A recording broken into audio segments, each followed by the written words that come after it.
नरेंद्र मोदी ये कहना चाहते थे कि अगर मैं नसीब वाला हूं और मेरे कारण रुपए 2 रुपए पेट्रोल और डीजल का दाम घटा है तो आप हमें वोट दीजिए। बदनसीब को वोट क्यों देंगे? दुर्भाग्य से दिल्ली वो हार गए, चौथी फेल राजा। बहुत गुस्सा आया और उस गुस्से का परिणाम ये हुआ कि आपको आज 100 रुपए 2 रुपए घटाने पर अगर आपने वोट नहीं दिया तो आज आपको 1 लीटर का 100 रुपया देना पड़ रहा है। यानी नरेंद्र मोदी ने सेंचुरी मार दी। यानी नरेंद्र मोदी ने आपसे कहा कि मेरे नसीब को अगर आप स्वीकार नहीं करोगे तो ठीक है, मैं आपको बदनसीब बनाकर छोड़ दूंगा। 100 रुपए का पेट्रोल खरीद करके, 100 रुपए का डीजल खरीद करके, 200-250 रुपए का खाने वाला तेल खरीद करके, या 50 रुपया 60 रुपया किलो आटा, दाल 150-200 रुपया किलो खरीद करके, यानी महंगाई के बोझ तले दब करके इस देश की जनता बदनसीब है या नरेंद्र मोदी बदनसीब हैं? क्योंकि नसीब वाली बात तो उन्होंने ही कही थी। उसके बाद से लेकर नरेंद्र मोदी जी इस देश को मौत दर मौत देते रहे, लेकिन कभी उन्होंने ये नहीं कहा कि मेरी बदनसीबी के कारण ये देश तबाह हो रहा है, बिक रहा है या मर रहा है, तो इन सारी मौतों के लिए जिम्मेदार कौन है और बदनसीब कौन है? 2000 के नोट लॉन्चिंग की लाइन में खड़े करके 200 से 300 आदमी मार डाले, उसे क्या कहेंगे? ऐसे बहुत से मौके आए जब नरेंद्र मोदी ने प्रसाद की तरह मौत बांटा और ये देश उसे स्वीकार किया। और अब तो भारतीय जनता पार्टी के ही लोग ये मानने लगे हैं, ये कहने लगे हैं कि अगर नरेंद्र मोदी किसी को मौत दे रहे हैं, लोग मर रहे हैं, तो उनको मोक्ष मिल रहा है, तो स्वीकार कीजिए, नरेंद्र मोदी का धन्यवाद कीजिए कि आपको वो मौत दे रहे हैं, आपको मोक्ष दे रहे हैं।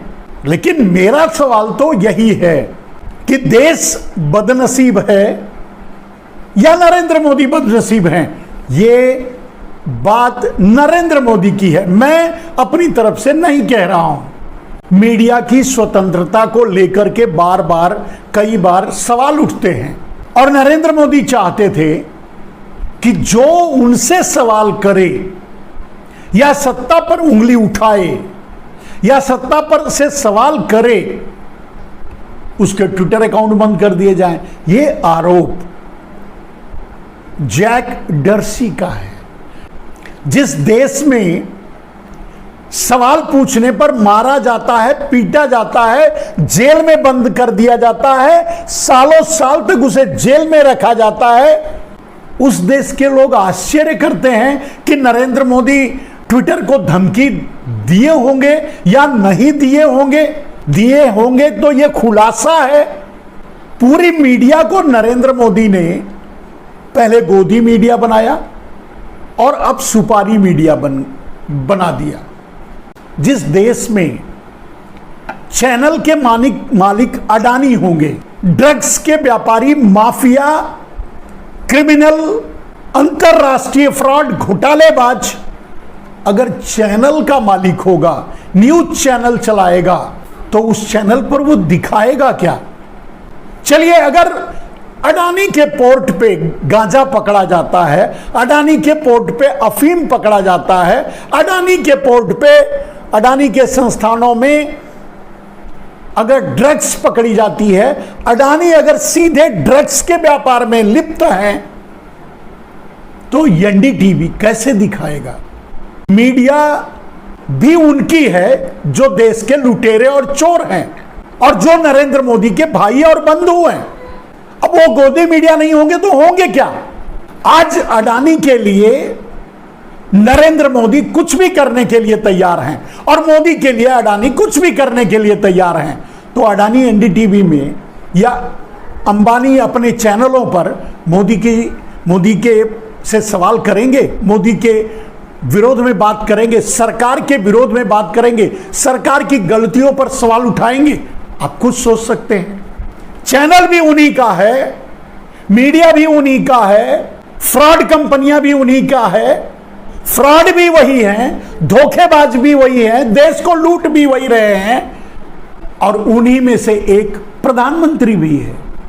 जितने भी फ्रॉड और क्रिमिनल्स हैं, या दूसरी पार्टियों में जितने भी फ्रॉड और क्रिमिनल्स थे, वो आज भारतीय जनता पार्टी में जा चुके हैं। और जितने भी लड़ रहे हैं वही ईमानदार हैं।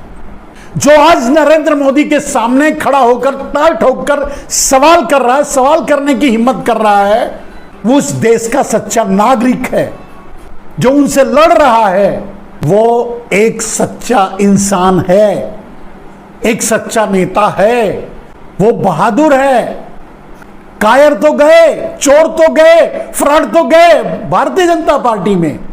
जो आज लड़ रहा है वो क्रांतिकारी है। कहने का अर्थ यह है कि आज भारत 1947 के पहले वाला युद्ध लड़ रहा है।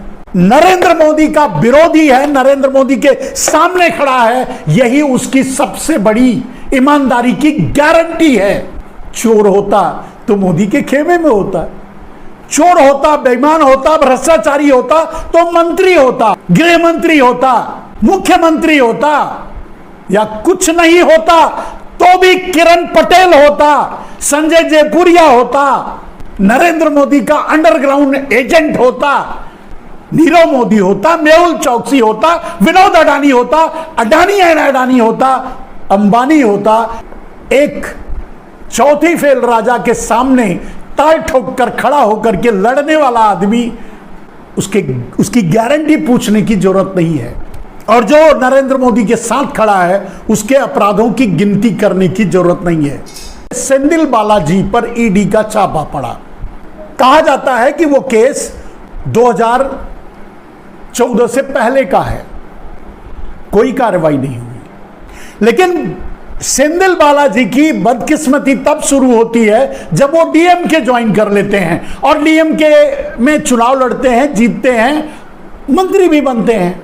जब तक वो एडीएमके में रहते तब तक नहीं। चाहे जितनी कोशिश कर ले नरेंद्र मोदी, तमिलनाडु में अपना खेल नहीं खेल पाएंगे। नरेंद्र मोदी ने पूरी तरह से साबित किया है जो भी हैं, लेकिन भारत के प्रधानमंत्री तो नहीं है।